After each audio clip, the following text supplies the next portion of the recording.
Welcome to Stuff's Cup Wrap, Day 2 of the Prada Cup. In Auckland, I'm Todd Nile, he's Duncan Johnson, just feeling a breeze, almost more breeze than we had out there today, for different reasons, an extraordinary second day.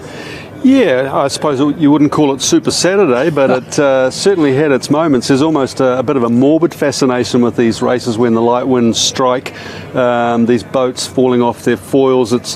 Both races almost came down to a race against the clock as much as a race against the opposition, and it's enthralling in its own way. It's not what the boats were designed for, but we've found a fallibility there, and it's a matter of how you deal with it. And I think we've seen today that Luna Rossa are geared for these conditions, as they have been from the outset, and INEOS Team UK on Saturday were pretty much outstanding when you compared where they were 4 weeks ago. Giles Scott, can you guys really believe you're now 3-0 up? Well, it's certainly a nice position to be. I think had you told us we'd be in this situation a few weeks ago, we'd certainly have taken it. We've had a tough time of it, and we've had a lot of issues to sort out, and we're resolving them as we go. We still feel like there's a few big tickets that we've still got to get our heads around. But yeah, we're in a good spot, and we're looking forward to getting racing again tomorrow. Does being unbeaten change the mood of the team? Yeah, it does. Certainly yesterday, we were in need of a lift, and it was great that everyone in the organisation was able to give us sailors a boat that was capable of winning races, and we as a sailing group were able to get out there and show them that we were able to do our part as well. So yesterday was great coming ashore and just seeing a few more smiles around the building. Not a great day for American Magic, losing to Luna Rossa in the first race, getting hammered by the boat that was the light air, problem child, INEOS Team UK pre-Christmas. And you could argue, as American Magic was seeming to do after the first one, that it was a lottery, but listening to Terry Hutchinson, they were off their foils at both starts. They started both races on the back foot. I mean, if it's a lottery, they've lost the first draw, haven't they? Certainly, but as I say, in these races, when you're off the foils 1 minute and your opposition's off them the next, there are still big gains to be made. But certainly, they got cleaned out twice in the starting box. I think they made a poor choice with the jib for their first race, and they seem to have set the boat up. I don't know, they were expecting more wind at this time of year. They've got two guys there, in Dean Barker and Terry Hutchinson, who both know Auckland conditions well. They seem to have left themselves short-changed here, which is surprising. They won't be happy campers. Terry Hutchinson, what is the feeling to come away from a potential 2-point day empty-handed? Obviously we're disappointed, and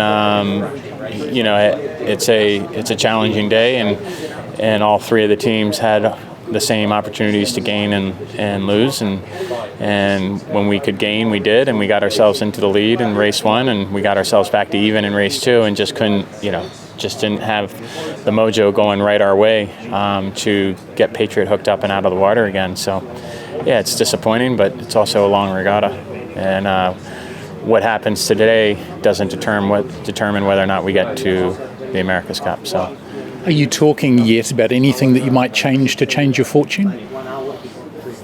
I changed my socks. But outside of that, I think if you start searching and grappling for things to improve the boat's performance when it's not necessarily required, we need a little bit of time to analyze what we're doing right and what we're doing wrong. And then from there, you make smart tactical decisions on how to improve the boat.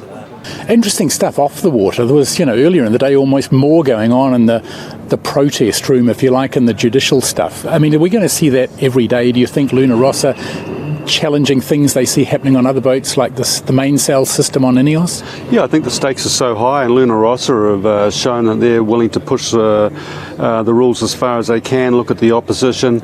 So the gist of it there, they found a system in the British sail technique that they thought was illegal, and they proved correct. Fortunately for the British, the 2 wins that they secured on Friday with that sail configuration stand because it passed measurement beforehand, but they've been told they can't use it again.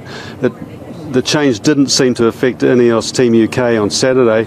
They looked composed, and I thought composure was a key to the Italian victory as well. Let's not forget them. They're off the mark. Francesco Bruni, is it relief? What are the feelings to get a win on the board? Relief, I think, is the right word. You nailed it.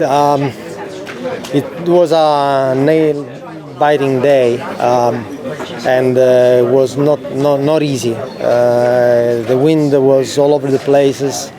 Was really a minefield, and relief is the right word. How important is the Sunday with potentially 2 points?